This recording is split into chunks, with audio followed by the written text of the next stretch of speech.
بسم الله الرحمن الرحيم الحمد لله رب العالمين والعاقبة للمتقين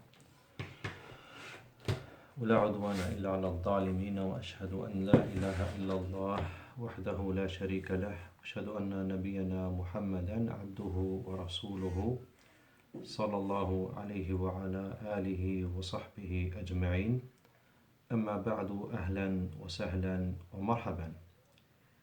Welcome my brothers in Islam to lesson 104 of Arabiyyah to Bayna Yadayk, book 1, part 1. And we stop, my brothers in Islam, at the topic of the names of the fingers. And where we actually stopped is al-wusta. So, my brothers in Islam, after wrapping up the topic of al-wusta, the middle finger, we will continue, inshallah, we'll continue with mentioning the last two fingers and their names. We have al-binsiru. Al-binsiru, my brothers in Islam, is the finger what is next to the middle finger. And al-binsiru, or without al-binsirun, is the ring finger. It's what? The ring finger. And we find, my brothers in Islam, in the authentic Sunnah of the Prophet ﷺ that this finger is being named in some of the authentic hadiths of the Messenger sallallahu alaihi wasallam.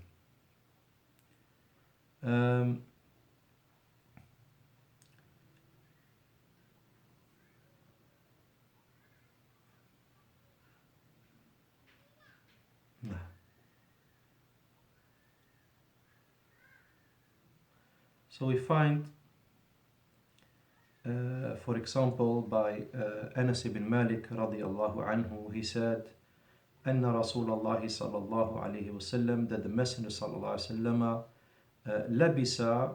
لبس, he wore خاتم فضة, he wore a ring of silver, في يمينه, in his right hand,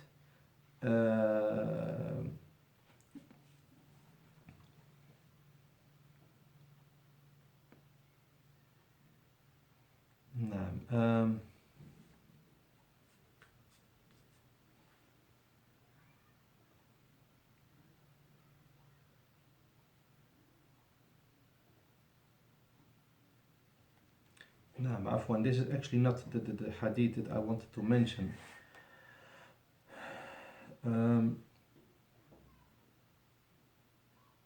Inshallah, bear with me, my brothers in Islam.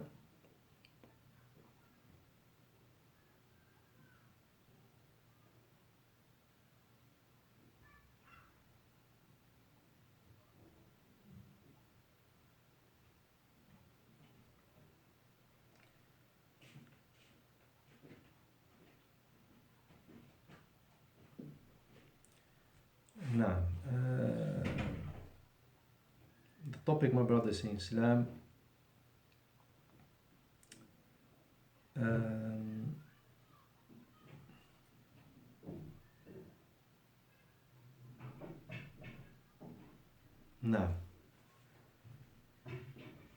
the hadith by Anas ibn Malik radiallahu anhu, he said, كان خاتم النبي صلى الله عليه وسلم في هذه وأشار إلى الخنصر من يده اليسرى رواه مسلم. This is an important hadith. كان خاتم النبي صلى الله عليه وسلم في هذه. Anas radiallahu anhu, he said that the ring of the Prophet صلى الله عليه وسلم was in this.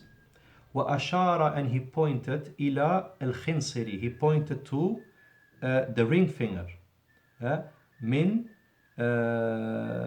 من يده اليسرى, of his left hand. So this is my left hand, and Anas ibn Malik radiallahu anhu, he pointed to the khinsir. This is the khinsir, the ring finger. Now, so this is clear. And the scholars, they also said that um,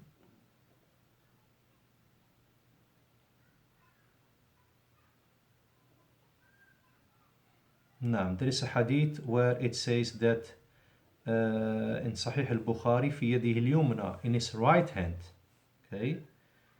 And there's also hadith in Sahih Muslim that shows that it was on his right hand. So the left hand has been mentioned and the right hand has also been mentioned. This is the hadith I mentioned, I think, before when started this topic. Okay.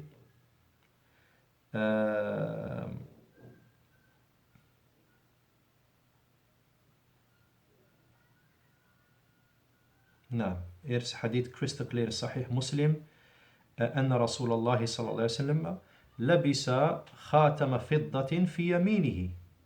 And so there is one hadith in Muslim in his left hand and there's another one in his right hand. But the finger that is being used is what? Is يعني الخنصر. What is the ring finger? نعم. So my brothers in Islam, some of the scholars said al-yamin afdal, like Ibn Hajar al-Haythami, because most of the hadiths talk about the right hand, so he was saying the yamin is afdal. But I think the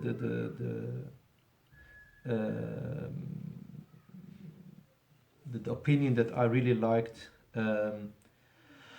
is the opinion of Ibn al-Qayyim rahimahullah. And he mentioned that kullu wa kulluha sahiha, all the ahadiths that in which hand he has done it, all them are correct.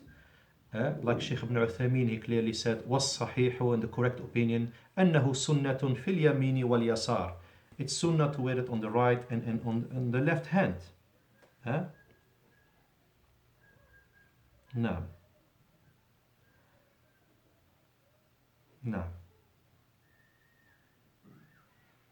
And I have to mention to you a hadith, my brothers in Islam, to wrap this up. ورد النهي,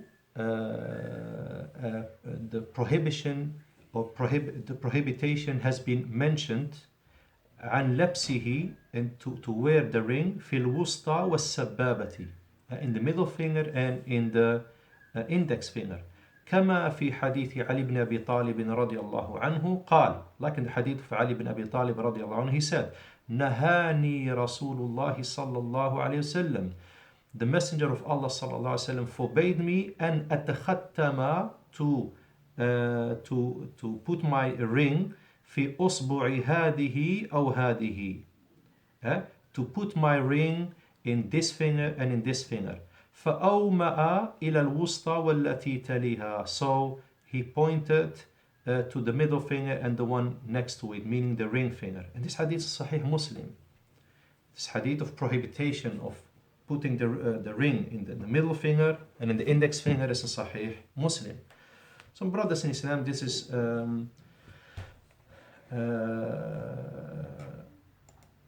inshallah a beneficial thing that I wanted to share with you while speaking about the ring finger. So calling it a ring finger is very good. Just think about it. SubhanAllah, even the non-Muslims, they call it the ring finger. And when going back to the Sunnah of the Messenger ﷺ, we find that the ring was worn by the Prophet ﷺ in the binsir. What is the ring finger? So even, SubhanAllah, the translation of calling it a ring finger is confirming the hadith. The last finger, my brothers in Islam, al-usbu'u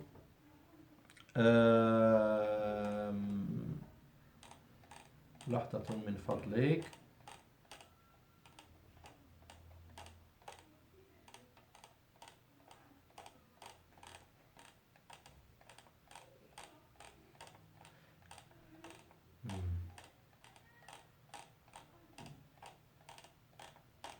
I go back because I forgot something. Is أصبع مذكر أو مؤنث?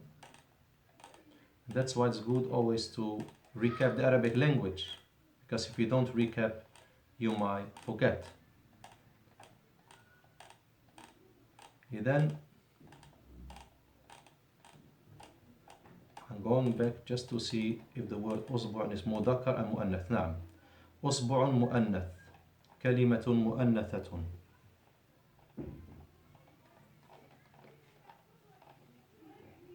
طيب, so now we go all the way back to الخنصر. الخنصر is the pink, يعني this small finger, الخنصر.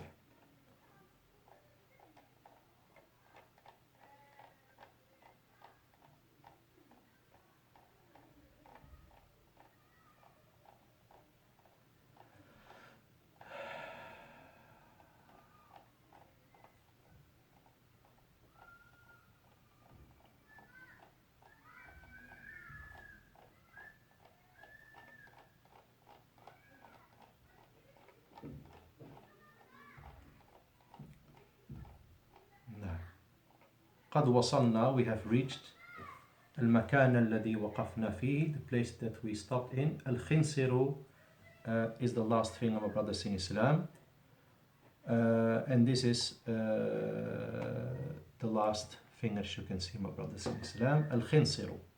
إذن من منكم يعرف أسماء الأصابع? Who of you, my brothers in Islam, knows the names of the fingers without looking to the notes?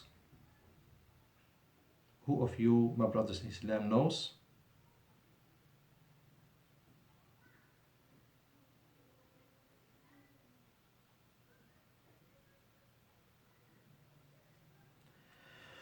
طيب, إبهام، سبابة،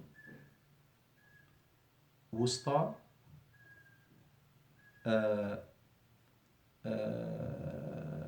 بنصر، خنصر. نعم. طيب أيها الإخوة, وكل أسماء الأصابع مؤنثة. All these names, the names of the names of the fingers, all of them are feminine. So you say هذه إبهام, هذه سبابة, هذه وسطى, هذه بنصر, وهذه خنصر. وقيل, and it has been said, قيل means it has been said, أن لأصابع القدم نفس الاسم. It has been said that the names and that the toes of the foot have the same name. So likewise, the biggest one is إبهام, etc. until the end. فائدة, a benefit, أيها الإخوة, my brothers in Islam. الشبر. I wanted to share with you this benefit, inshallah. الشبر or شبر without L. ما معنى شبر؟ وهو اسم مذكر. It's a masculine noun. شبر. شبر, my brothers in Islam, مقياس. It's a measurement. مقياس قديم. It's an old measurement. كان موجودا. It was present. في عهد النبي صلى الله عليه وسلم, in the era of the Prophet صلى الله عليه وسلم. Remember this. شبر. وهو موجود, and it's present, في الأحاديث النبوية. It's present in the prophetic ahadiths. And I want to mention the word شبر because it's related to the hand. وهو ما بين طرفي الخنصر والإبهام. And the shibrun is وهو ما, and the shibrun is what is between the two edges, of the khinsir and the ibham. So the pink, we call it pink in the Dutch language. I hope it's likewise in English. The small finger, between it and between the ibham of a normal size hand, because each hand is different, of a normal size hand. This difference is called, distance is called shibron. So you can imagine you have a cloth. You say this is, for example, the cloth is like this. You say 1 shibr, 2 shibr, 2.5 shibr. Clear? Now, So, نعم. So it's between طرفي, the two parts of الخنصر والإبهام. نعم. بالتفريج المعتاد. بالتفريج المعتاد. When you normally spread it. تفريج is spreading. بالتفريج should be a ba here before the همزة الوصل. بالتفريج المعتاد. معتاد means normal. So when normally making the space. So try to make space. So not like this, just normal. And then this distance, my brothers and sisters, is called shibron. والجمع أشبار. And Allahumma barik, we find in English language a word for shibron, and that is handspan. نعم. عن ابن عباس رضي الله عنهما, should be عن here before ibn. قال, he said, قال النبي صلى الله عليه وسلم, the Prophet صلى الله عليه وسلم said, من رأى من أميره شيئا, whoever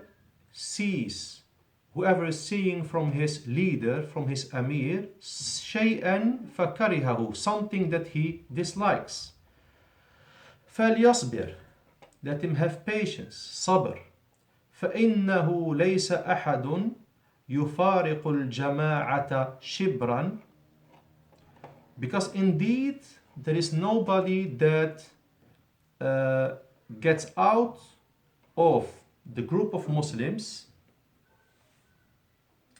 So the Jama'ah is the Muslims in all the Muslims. It's called the Jama'ah.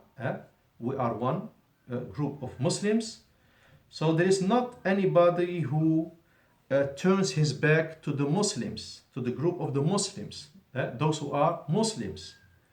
And he secludes himself from the Muslims. And he goes out from within the Muslims. And فارق يفارق, I'm just checking.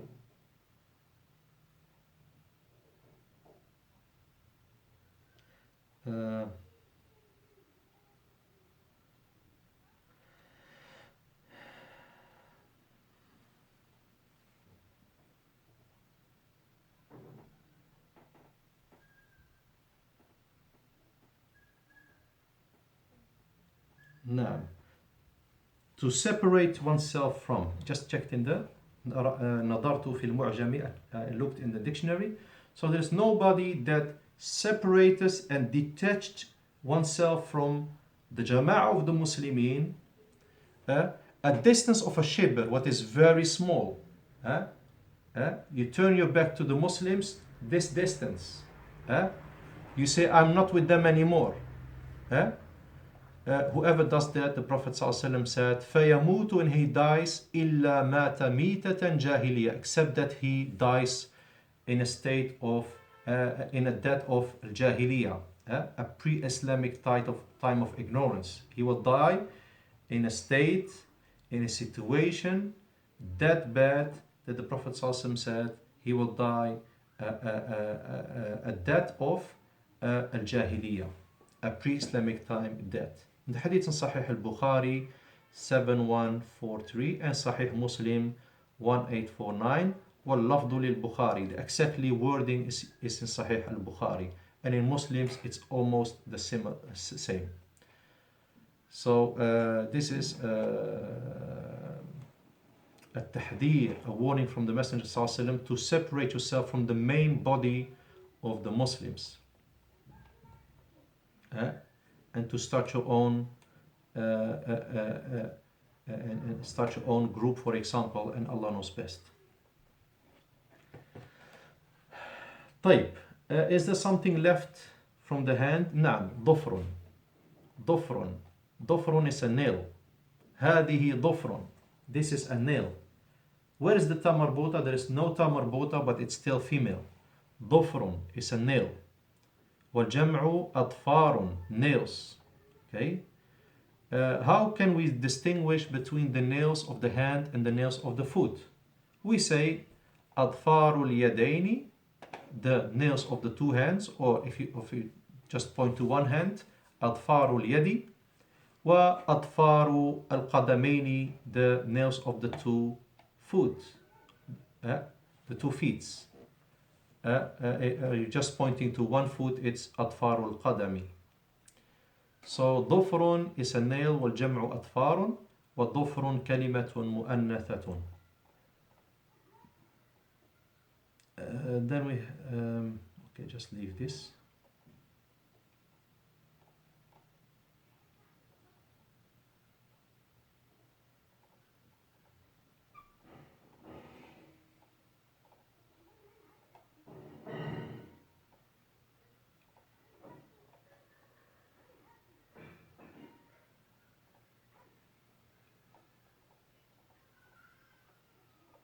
One moment, please.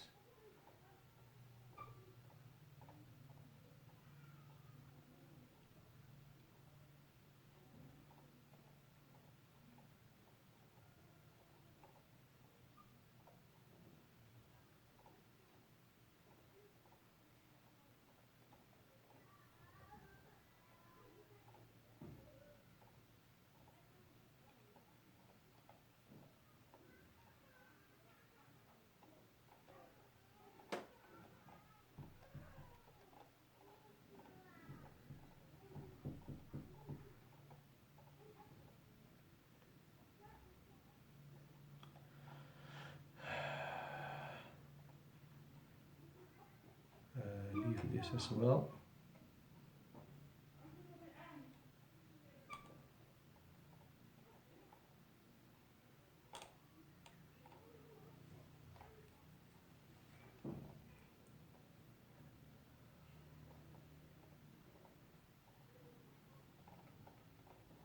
I think we're going to continue here. Now, رجل. رجل is a leg. And if there is no shackle, no harakat, you might think it's رجل, what is a man. رجل is a leg. And this word is feminine because you have two of them in the body.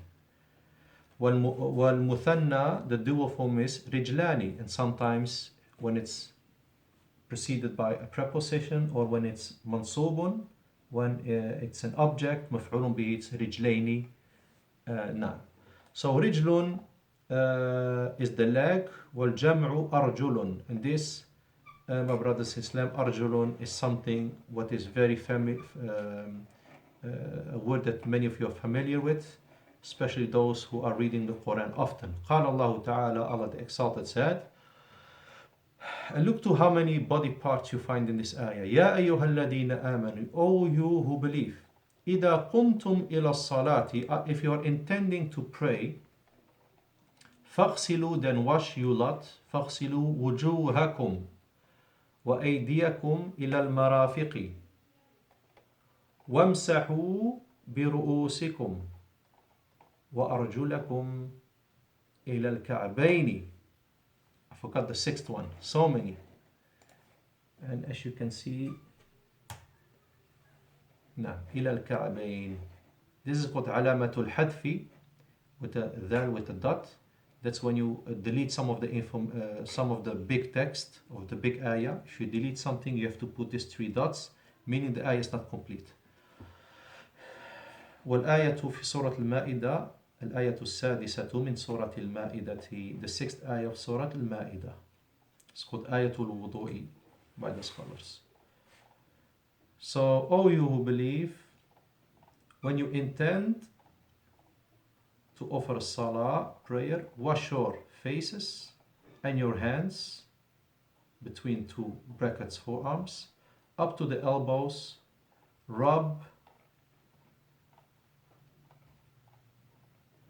your heads and wash your feet up to the ankles, Now, بعد ذلك, after that we have فخذ. فخذ is a thigh. And you see, you put your tongue out, فخذ, you can touch it. The kha has a kasra. وهي كلمة مؤنثة, is a feminine word. والجمع أفخاذ, thighs. فخذان are two thighs. بعد ذلك ركبة. You can see we're speeding a little bit. ركبة is a knee. وهي كلمة مؤنثة. It's a feminine word. والجمع ركب, knees. ركبتان are two knees. And sometimes ركبتين, as I've mentioned before. Also another word is ساق. ساق is a shin. ساق. وهي كلمة مؤنثة أيضا. It's also a feminine word. You can see when I mentioned in the beginning that words that you, body parts where you have two of, are mostly feminine. ساق والجمع سوق. And you know سوق is also market. والجمع أسواق, markets. So سوق is also a plural word. What means shins. And we have another plural that is سيقان. We have another word that is سيقان. So what is the shin? The definition in Arabic of shin. ما هو التعريف للساق باللغة العربية؟ الساق هو الساق هي, because الساق is feminine. الساق هي ما بين الركبة, is what is between the knee والقدم and the foot. That bone. بعد ذلك كعب. كعب is the ankle. كعب is the ankle. وهي كلمة مذكرة. It's a masculine word. It's an exception, as you can see. والجمع كعوب وكعاب. We have two plurals. كعوب وكعاب. Ankles. كعبان are two ankles. كعبين is also two ankles, as you have heard in the ayah of al-wudu. There are ahadiths where the ka'bun has been mentioned. For example, عن أبي هريرة, on the authority of Abu Hurairah رضي الله عنه, may Allah be pleased with him, عن النبي صلى الله عليه وسلم أنه قال, that the Prophet صلى الله عليه وسلم said, ما أسفل من الكعبين من الإزار ففي النار. Whatever is below the two ankles of the izar is in the hellfire. And hadiths narrated by Imam al-Bukhari in his Sahih. The number of hadith is 5787. 5787. So the Prophet ﷺ said, ما أسفل, whatever is below the al-ka'bayni, the two ankles, min al-izari. Al-izar, my brothers in Islam, is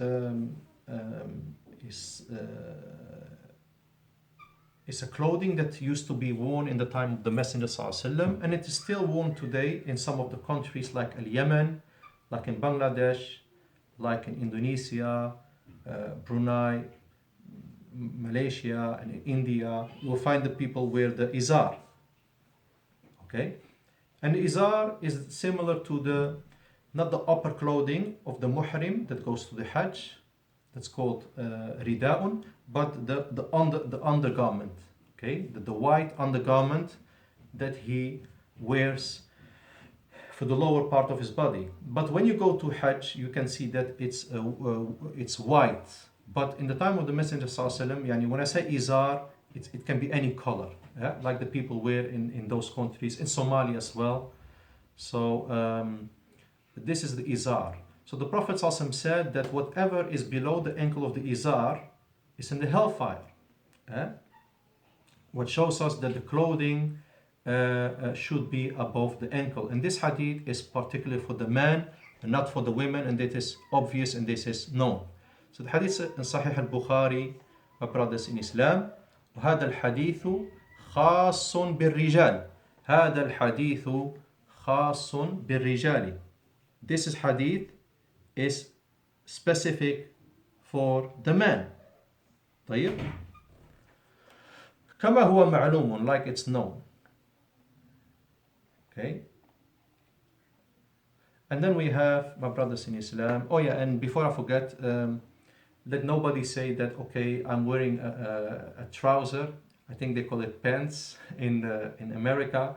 I wear a trouser, so this hadith is not being applied to me because I wear a trouser below my ankles, so I can wear that. No, brother in Islam.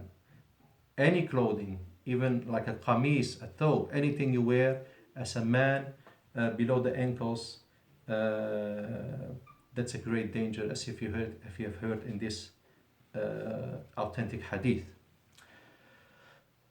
Then we have, my brothers in Islam, قدم. قدم is a foot, وهي كلمة مؤنثة, is a feminine word, قدم, والجمع أقدام, feet.